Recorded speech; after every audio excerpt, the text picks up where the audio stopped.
Assalamualaikum warahmatullahi wabarakatuh. Selamat siang para pendengar radio komunitas Lintas Subayang yang tentunya selalu mengudara di 107.7 MHz. Nah, kembali lagi nih bersama saya tentunya dengan Kakak Desriani yang akan menemani siang berbahagia para pendengar radio komunitas Lintas Subayang.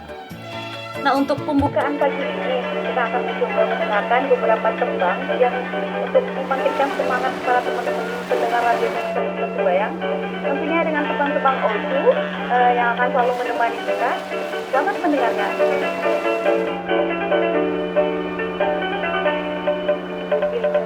Inilah hilang stasiunan latibor Mencawelah tangan dan sayang Dan katokan iyo dan tagaso Mencawelah tangan dan sayang Dan katokan iyo dan tagaso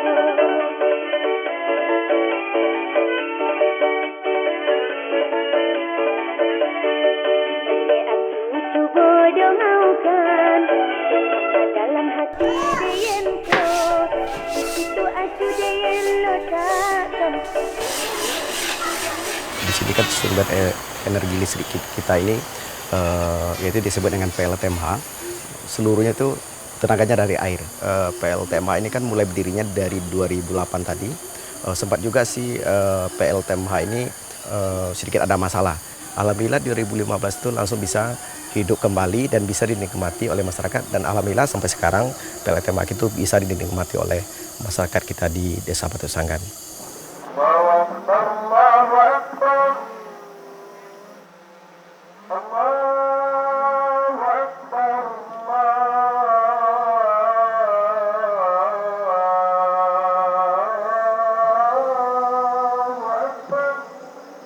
Kalau masalah rumah, kalau di tempat kita ini rumah yang dialirkan oleh tenaga air kita itu lebih kurang 100 rumah warga yang masih dialirkan.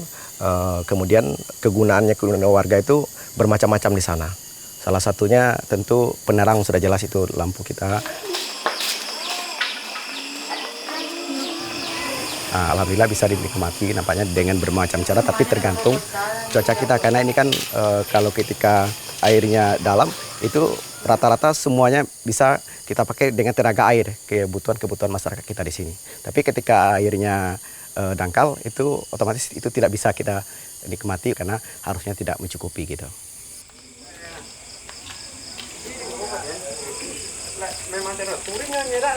Berdasarkan hasil musyawarah itu untuk tenaga teknis untuk menjaga mesin itu kami tunjuk di dalam musyawarah desa, itu tenaga teknisnya ada 2 orang.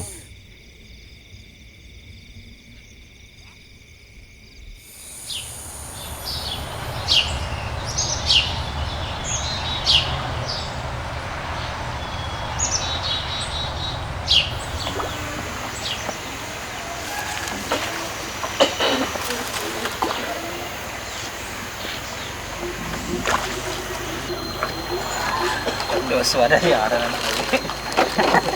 Banget ya.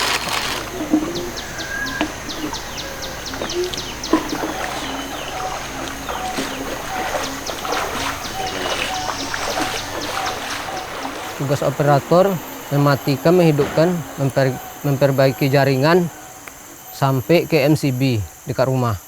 Kalau sampai ke rumah tuh ada juga masyarakat tuh minta perbaikan.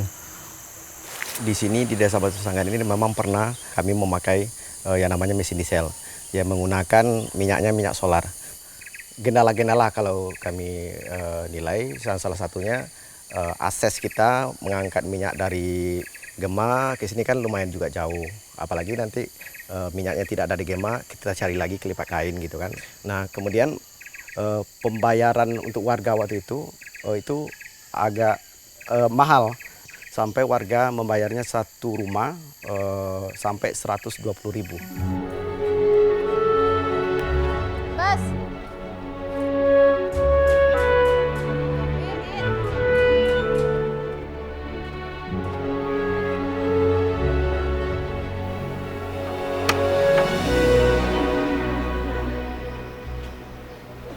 Bulan apa ya? September. Bulan September. Kemana cak tadi? Ke Gema. Bulan September. Susah ya karena Lancar ulama ya lumpuh. lancar ya.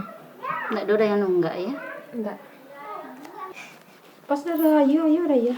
Nggak, Cik. Alhamdulillah sampai sekarang nggak ada keluhan. Nggak ada keluhan ya. Murah lagi, pembayarannya cuma 30.000 sebulan. Mau pakai apa aja di rumah boleh, bisa.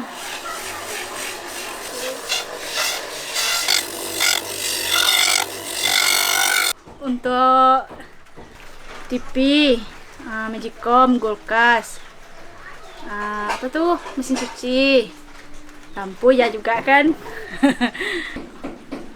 Daripada membeli mesin diesel tuh kan bayarnya mahal. Kalau PTA ringan lah.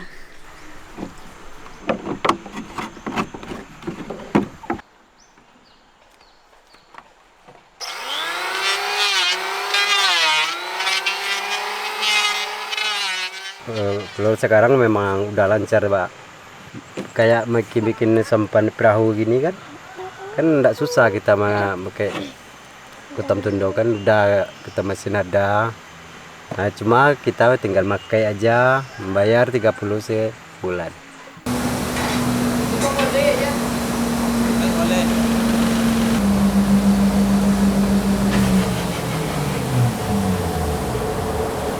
Dan kegunaannya juga uang tersebut itu dengan skala yang kecil, kerusakan pada itulah gunanya uang yang dipungut dari masyarakat itu sendiri.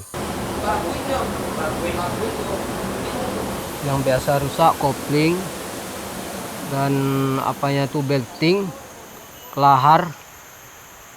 Ada juga alat dalam panel. Kalau yang ini kerusakan sekarang ini digitalnya nih, iya. Kalau turbin kondisinya sehat, tapi di panelnya rusak. Yang rusak tuh alarm digital sama lampu indikator. Jadi kalau harga satu panel lengkap nih, berapa harganya? Kemarin tuh ini kan orang desa-desa yang apa kan? Sekitar 40-an lah.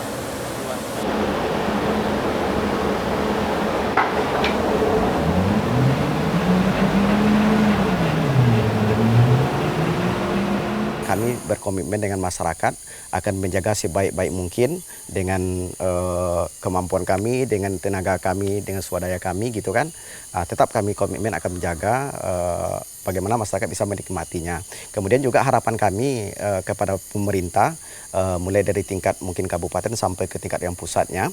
Kalau harapan kami sih PLT MH ini mana yang tidak bisa kami bangun dengan dana swadaya kami, dengan iuran masyarakat, kemudian dengan dana desa itu umpamanya tidak bisa, ya harapan kami juga bantu dari pemerintah terkait.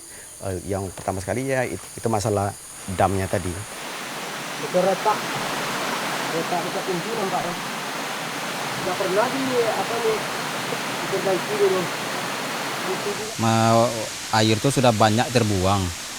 Kalau nggak ada bocornya kan masih tersimpan sini dia. Waktu musim kemarau itu yang lebih parah, masalahnya air ini sudah menyurut ya kan. Ini di daerah lokasi kita, yaitu di bendungan PLT MH kita itu ada kawasan di sana lebih kurang 483 hektar. Itu rencananya itu kami usulkan di dalam hutan apakah namanya, apakah nanti hutan desa kan namanya, apakah hutan adat kan namanya. Itu kalau saya tengok ribuan kayu mungkin masih ada di situ, dan kami akan coba menyampaikan nanti ke pemerintah, kepada NGO dan kawan-kawan kita yang ada di luar lah, bagaimana bisa mengasuh pohon yang ada di situ. Dengan tujuannya kami di sana hutan itu akan kami jaga ketat. Jadi dengan dijaga hutan itu mudah-mudahan nanti airnya juga terjaga gitu.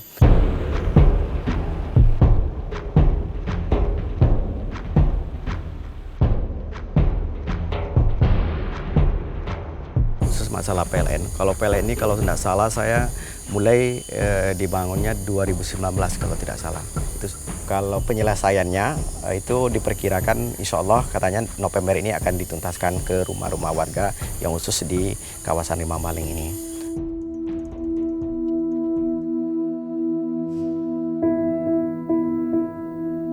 Bukan berarti masyarakat dan kami tidak setuju membangun PLN tidak, tapi tetap kami setuju dan juga masyarakat akan juga dengan PLTA kita juga bisa kita nikmati, PLN juga kita nikmati juga gitu kan. Ya, kalau ada PLN, kalau pendapat kita ini jangan dimatikan lah, sayang kita.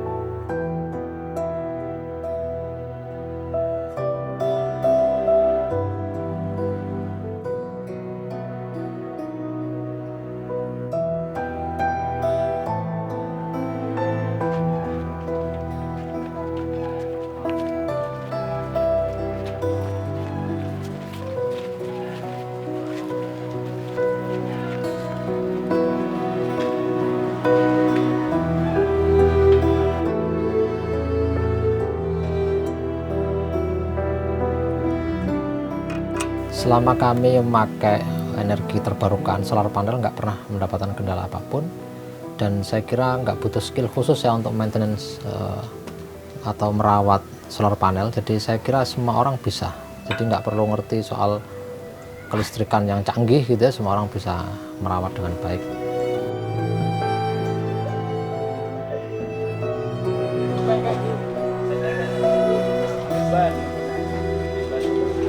Kenapa kok solar panel gitu? Pertanyaannya misalnya, karena ini yang paling mungkin untuk kita jangkau saat ini. Kalau misalnya ada potensi alam, misalnya bikin mikrohidro juga pasti akan kami kembangkan. Angin juga. Ya, solar panel ini sebenarnya dulu agenda bersama sih ya, dengan kawan-kawan jaringan. Kami pengen bikin pilot project. Nah, dari pesantren ini nanti kita dorong banyak pesantren-pesantren lain juga bisa transisi energi, bisa memulai gitu. Nah, kami memang masangnya masih 600 watt, nanti kita kembangkan lebih besar gitu. Bujang logistik. Panel ngapain? Mana? Pakai paralon? Nah, ke depan nggak hanya di tempat sholatnya, di aulanya, tapi di semua pesantren itu sudah bisa transisi energi.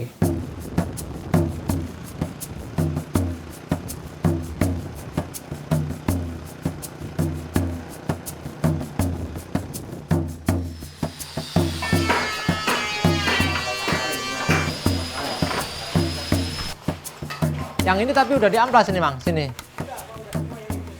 Yang atas ini mau buat kamar santri putri. Terus yang sebelah sini buat meeting room, ini aula. Solar panel kapasitasnya akan kami tingkatkan dari yang 600 watt. Kemarin kami hitung sih butuh 2000 sekian watt untuk kebutuhan asrama santri ini. Jadi saya sih berharap asrama nanti bisa full pakai energi bersih. Atapnya asrama ini nanti ada solar panel, di perpustakaan solar panel, di atapnya toilet itu kan lantai 3 tinggi banget. Nah, di atasnya toren itu bisa buat panel surya nanti. Ini material atapnya ini sekilas kayak asbes ya, kalau asbes itu tidak sehat, tapi ini fiber cement ini. Cukup kuat, nanti di atasnya nanti ada rangka yang akan dipasang untuk nempelin solar panel. Karena ini gedungnya besar, 12 kali 12 kalau nggak salah ya. Jadi solar panel cukup ditaruh di sini.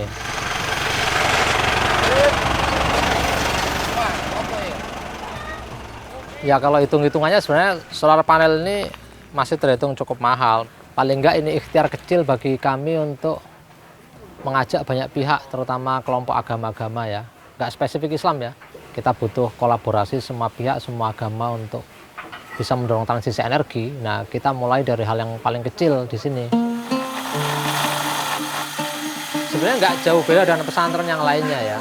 Yang membedakan mungkin prinsip-prinsip ekologis, humanis, egaliter, demokratis, itu sangat kental dalam pesantren kami ini. Karena kami merasa itu nilai-nilai mendasar dalam agama Islam yang mungkin hari ini kurang direfleksikan oleh banyak kaum muslim di Indonesia.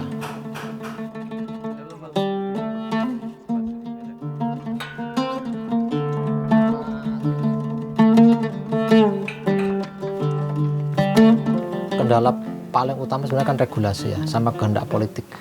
Jadi kehendak politik itu yang kita butuhkan agar agenda-agenda untuk memakai energi yang lebih bersih itu bisa dipakai oleh semua orang, bisa pemanfaatnya lebih luas.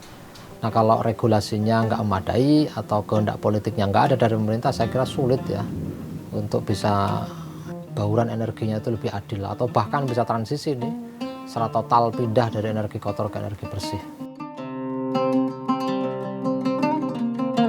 Kalau di Quran itu kan jelas ya bahwa kerusakan di muka bumi, di darat, laut, di udara, di seluruh bumi dan seisinya manusia. Zaharal fasadu fil barri wal bahr bima kasabat aydin nas. Nah, nas itu kan kata kunci ya.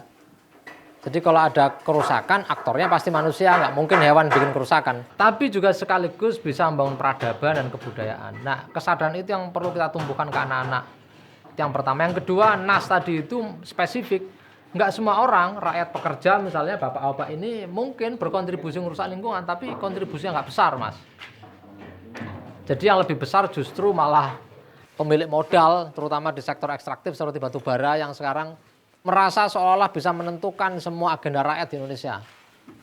Mereka bisa mengatur perundang-undangan yang pro kepada kepentingan pemilik modal. Nah itu nas yang itu yang sebenarnya mau disantri di pesantren kami ini.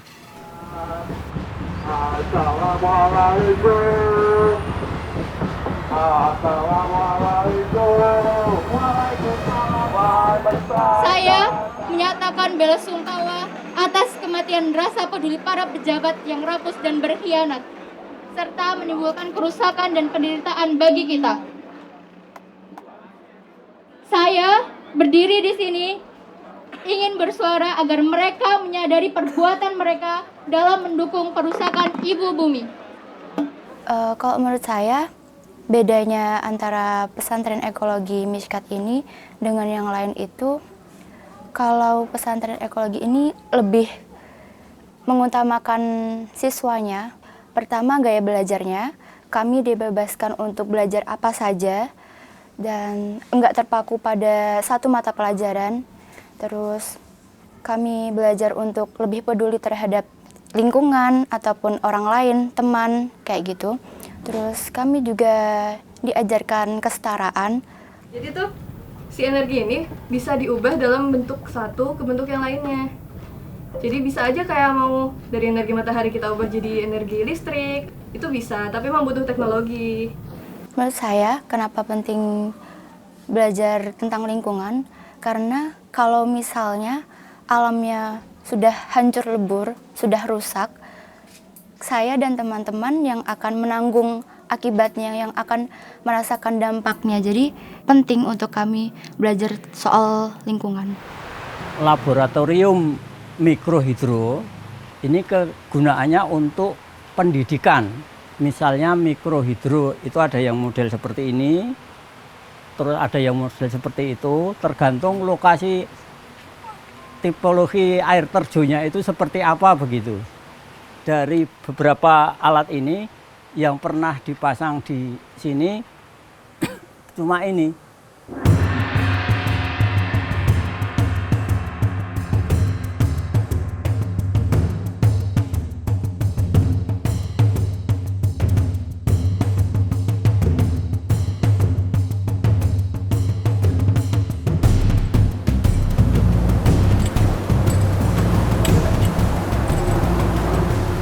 Kita turun ke bawah, itu sebenarnya membersihkan kincir. Kincir itu jumlahnya 4 kalau tidak salah. Nah itu kan sampah itu nyangkut di kincir. Kita harus lepasin. Nanti ini kalau tidak dibuang, ini tidak mau segini. Ini cuman mungkin masih di 0. Nanti kalau sudah ini bersih, kita pergi ke trash track.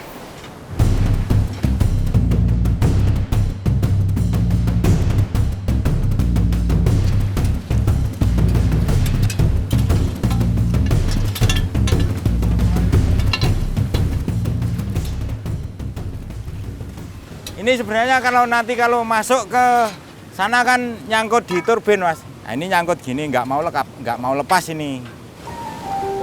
Ini selokan irigasi Kali Bawang. Posisi di kilometer 12,6. Ini selokan irigasi Kali Bawang ini untuk keperluan pertanian. Kalau kita cuman pakai hasilnya, ini hasilnya berupa listrik, kita manfaatkan untuk warga gitu. Terus karena ini debitnya terlalu besar, debitnya 7.500 meter kubik per detik, kita hanya pakai mungkin sekitar 1.500 sampai 2.000. Itu udah mencukupi dari kapasitas mikrohidro 18 kVA tadi.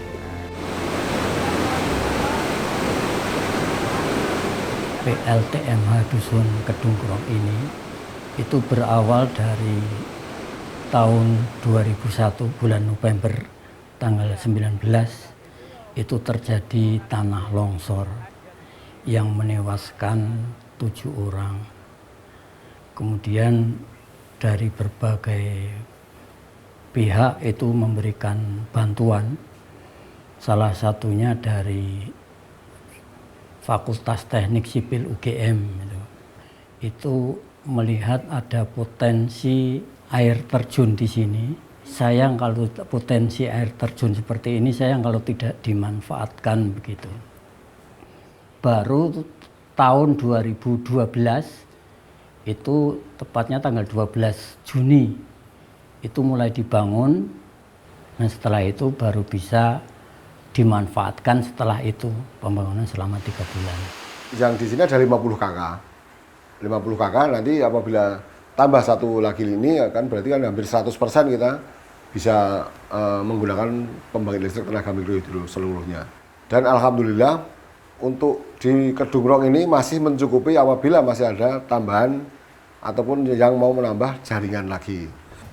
Irwan, yang kita terima rutin tiap perselapan ya, kita sudah masuk dari RT 51 dan RW 52. Kita berawal dari iuran itu 5.000 dulu. Terus karena memang jalan itu sudah kita kasih lampu, akhirnya tercetus jadi nilainya 7.000. 12.000 itu mulai tahun 2019. Itu kita ada menggagas karena tiap hari ada yang sukarela membersihkan. Akhirnya kita tercetus, kita memberi penghargaan dengan sukarela membersihkan sampah. Kita menggagas iuran itu karena memang dulu gimana kalau iurannya pas rapat RT saja, rapat RT, padahal rapat RT itu kita agendakan tiap 35 hari selapan. Tiap malam Minggu Kliwon ada rapat RT, ada penggalangan iuran dana itu tadi. Jadi akhirnya kita tiap per 8 tuh ada 450.000 yang terkumpul.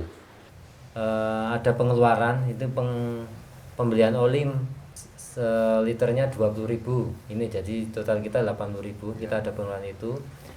Mesin itu kita butuh oli untuk pelumasan di mesinnya itu, istilahnya untuk perawatan jaringan dan perawatan mungkin yang kecil-kecil bisa kita talangi sendiri.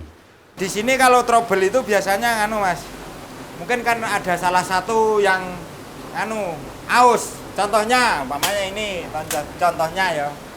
Ini biasanya satu rangkaian ini trouble pertama kali di sini.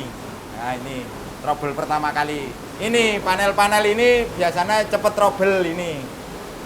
Pembangkit listrik tenaga mikrohidro ini kita masih mengelola punya PUSDM provinsi. Jadi seumpama ada kerusakan yang besar yang belum bisa kita tangani dari warga masyarakat Kedung Grong, tetap kita mengajukan ke PUSDM provinsi.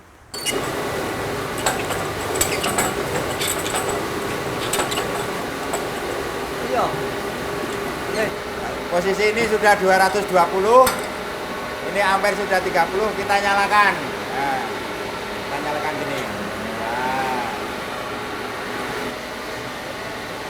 Listrik rumah ini pakai mikrohidro dan PLN.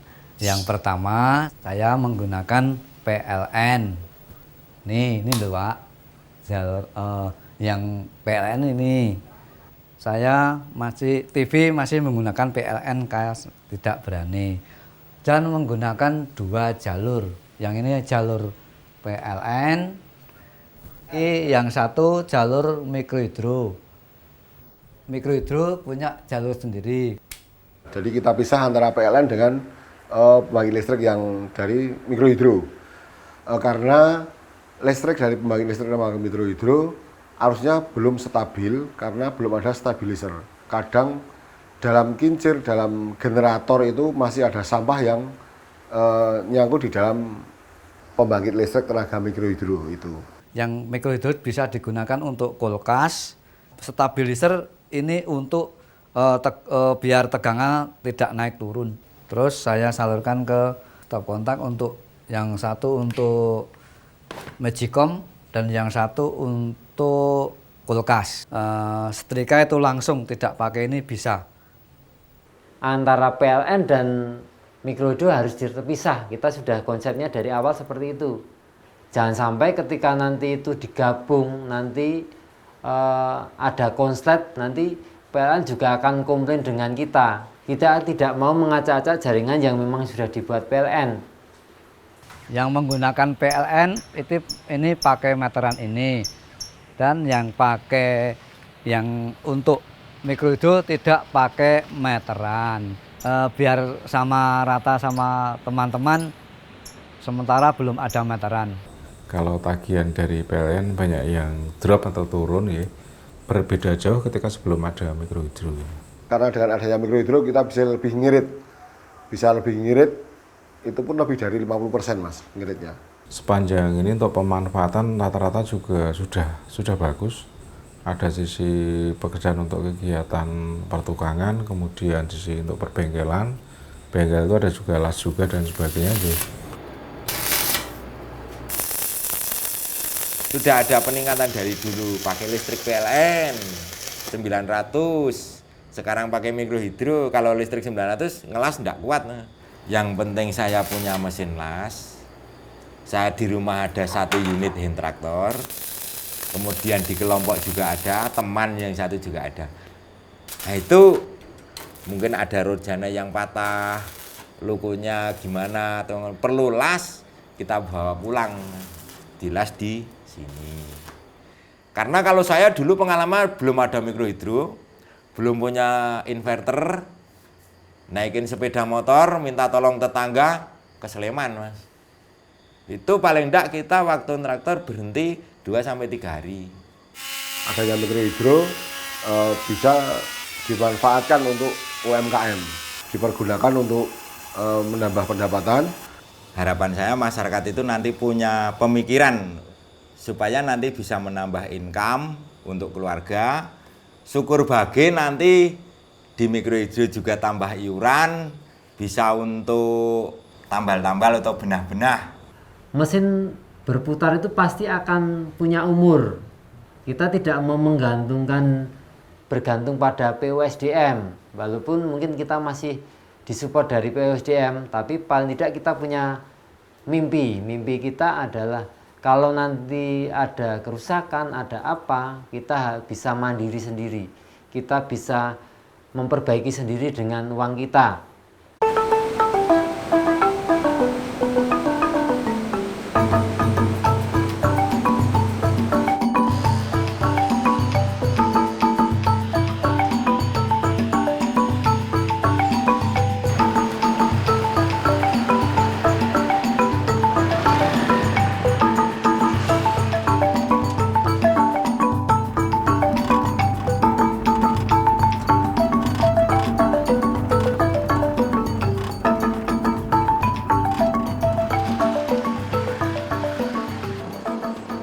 Ya, memang dari kondisi desa kita, jarak antara dukuhan per dukuhan itu terlalu jauh. Listrik PLN itu memang ada di sekitar jalan, tapi tidak bisa dipakai, dimanfaatkan karena tidak ada sumber trafonya untuk pengambilan arusnya.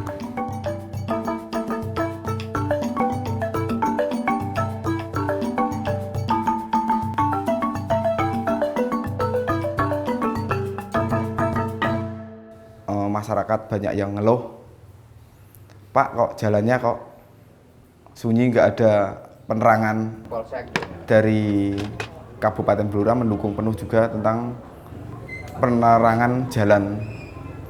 Jadi kita bisa menganggarkan untuk tenaga hibrid, tenaga sinar matahari yang dibantu dengan tenaga angin. 2,2, 2,3 angin dari sini nih. Asal ada 2,2 itu saya optimis punya listrik. Dicoba, nah coba.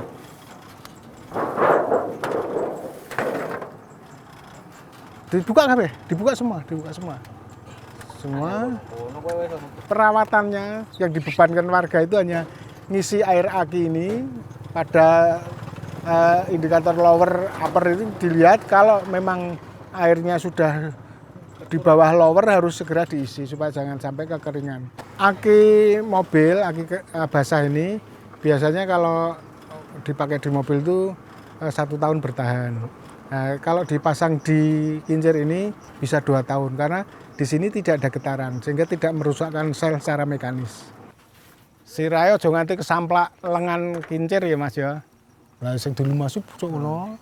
Berikutnya nah itu sampai kincir itu tidak mengeluarkan bunyi. Nah, kono iku apa sirah kepala laker-laker kalau sudah kering atau bunyinya bising, nah itu dilumasi. Sudah itu saja.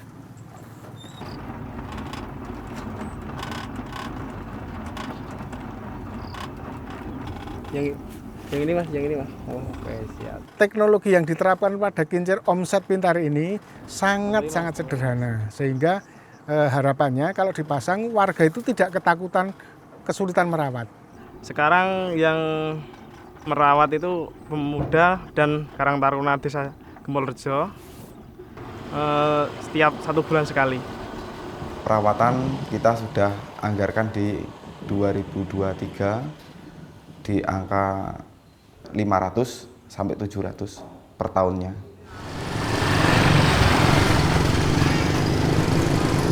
Listrik hibrid itu kita pesen Pak Nur. Pak Nur itu memang kerjaannya dia guru STM Negeri 1 Blora. Saya memang berdiskusi sama semua perangkat di balai desa sini untuk mengajukan alat hibrid itu semua pada suka. Nah, waktu pas barang itu datang, karena barang disiapkan dari Pak Nur, semuanya udah disiapkan, tinggal kita memasang lampu, masyarakat udah sama senang semua.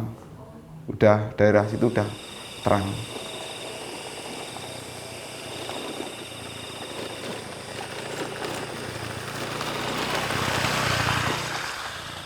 Memang lampu itu sangat membantu untuk pertama orang yang lewat. Kedua masyarakat seluruh Desa Gempolrejo yang bagian utara. Warga Desa Gempolrejo itu banyak yang jadi penjual sayur untuk diantarkan ke pasar induk. Dia rata-rata semua memakai sepeda dan baterai.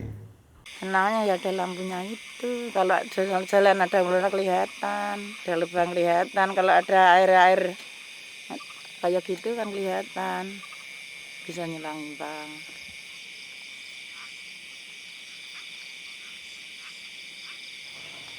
Gimana kabarnya?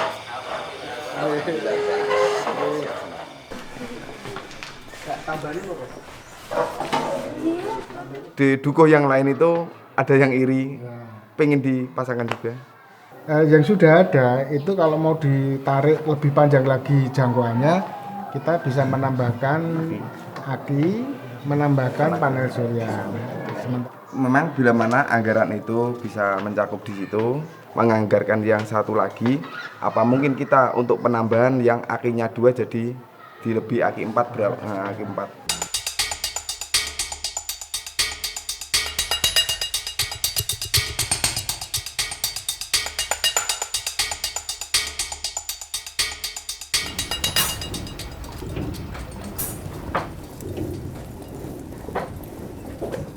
Udah produksi 55 unit ini. Ini yang ke-55. Yang di pesantren masih ada 2, Gempol Rejo 2 dan Ampel Gading Malang. Dan kami berikan contoh komponen-komponen yang dipakai, dipasang saja, di pasaran ada. Kami mengupayakan barang-barang yang dipasang, komponen yang pasang itu mudah didapat. Tidak spesifik harus beli di toko X, tidak. Di mana saja asal cocok ukuran pakai. Ya, terus nanti bek.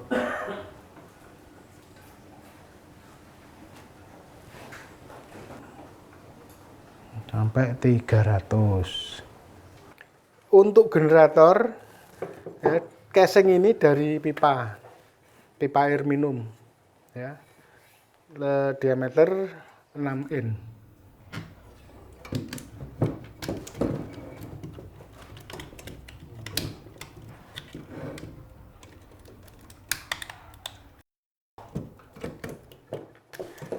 Pada prinsipnya generator ini bentuknya seperti ini, hanya saja komposisi kumparannya beda.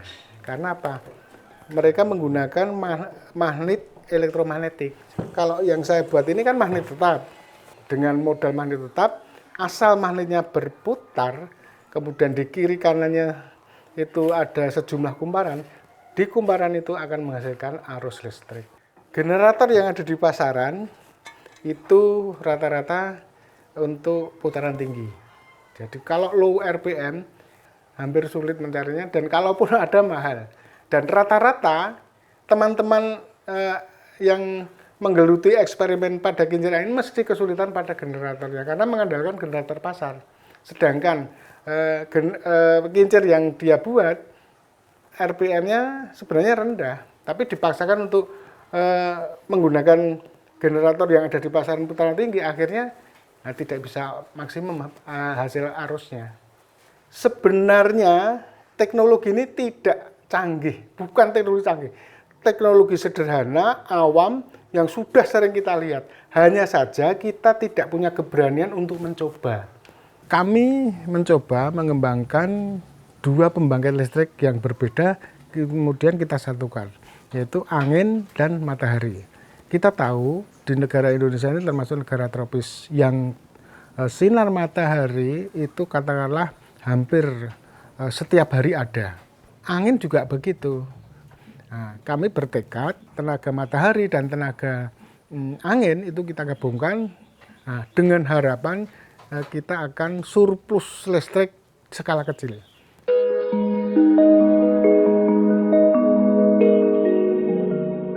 Indonesia ini akan bisa maju, cepat sejahtera kalau pemikir-pemikirnya itu open, legolilo, bersedekah ilmu, bersedekah pengetahuan. Ya itu mesti Indonesia ini rano, desa gelap itu tidak ada mas, mesti terang benderang semua karena listrik itu ternyata tidak sulit.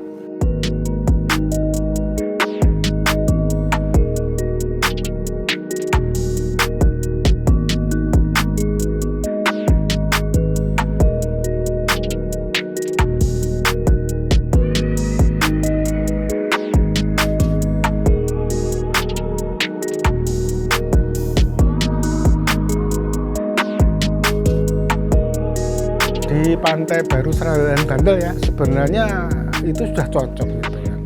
Di pantai kecepatan airnya 10-20 meter per detik, kemudian dengan karakteristik kincir yang sudah standar, kemudian generatornya juga tidak main-main, itu juga sudah distandarisasi. Sebenarnya itu sudah cukup, sudah dalam arti bisa memproduksi listrik. Hanya saja tadi, karena mungkin dan daerahnya anginnya asin, kemudian korosif, terjadi kemacetan, laker dan sebagainya. Akhirnya seperti sebuah monumen, barang-barang yang tua-tua tidak terawat. Sebenarnya kalau sejak awal perawatan rutin maintenance itu diberlakukan, saya kira bagus-bagus saja. Hanya kendalanya ya sudah jadi watak kita mungkin. Kalau kita dapat bantuan itu berhubung kita tidak keluar modal sehingga tidak perhatian dengan apa yang kita terima. Karena tidak punya rasa handar beni, apapun jenis bantuannya tidak akan bermanfaat lama.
pakai PLTH yang sebelah sana ya, tapi kayaknya nggak itu ya Mas, nggak bagus soalnya kita mau listrikan Magicom nanti mau blender nanti nggak kuat.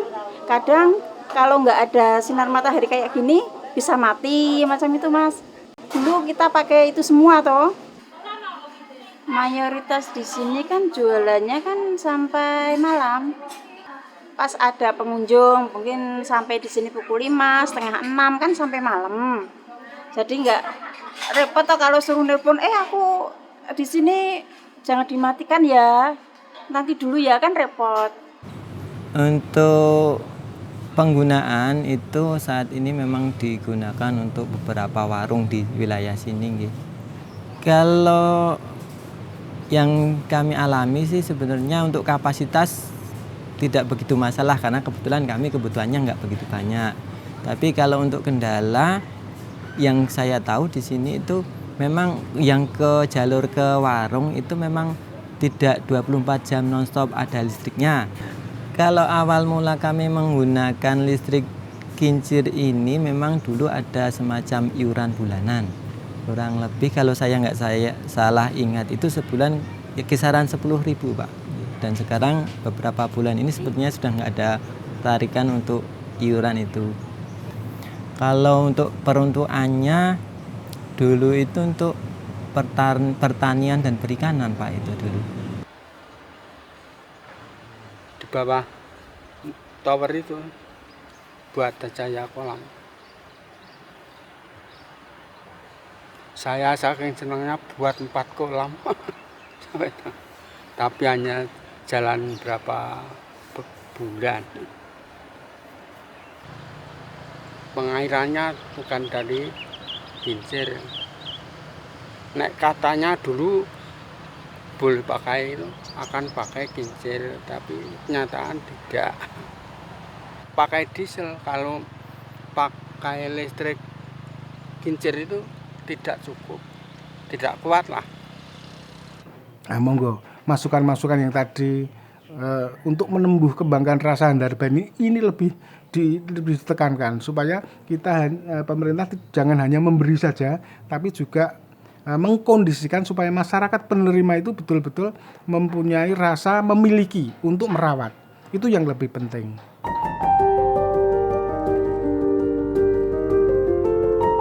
Kami ini kan di dalam kawasan hutan, juga disebut dengan hutan Rimba Baling. Nah, kalau kami dengan masyarakat tetap akan komitmen, akan selalu menjaga hutan. Jadi dengan dijaga hutan itu mudah-mudahan nanti airnya juga terjaga gitu. Nah, harapan kami sih pendidikan itu ya begitu, gitu. Nggak mengisolasi anak-anak dari peristiwa historis yang sedang menyelimuti hidup mereka. Kenapa sekarang misalnya pemerintah tiba-tiba mendadak mau mengkonversi gas kompor listrik misalnya, itu kami diskusikan, mereka harus tahu itu ada proyek 35.000 megawatt misalnya gitu. Ini yang kami ajarkan ya, pendidikan kritis ke anak-anak. Mereka punya pendapat, punya analisis, bisa menjelaskan secara saintifik. Dan gak hanya itu, mereka terlibat, punya niat baik dan rencana baik untuk turut mengubah keadaan yang kurang baik ini. Perubahan mindset itu nggak gampang, iki lek kon rubah grembang jadi itu nggak mudah itu. Ya, kita coba untuk energi alternatif lain selain dari energi listrik dari PLN sendiri. Terusnya maka kita coba nanti usul lewat yang energi salah satu terbarukan ini. Nanti energi listrik selain dari air pun harus kita upayakan ya. Misalnya kan tenaga api atau surya itu pasti. Jadi kalau dibandingkan dengan listrik yang instan tinggal pakai ya jauh. Nah, kalau di listrik PLN non sewu di sana ada subsidi. Tapi kalau kita membuat listrik mandiri, siapa yang nyubsidi? Ini hanya tekad saja, tekad kita yang mau pakai, kita hitung-hitung dengan nilai kemanfaatnya. Kalau sudah dihitung nilai manfaatnya, tidak bisa dirubahkan, kita tetap untung punya listrik mandiri ini.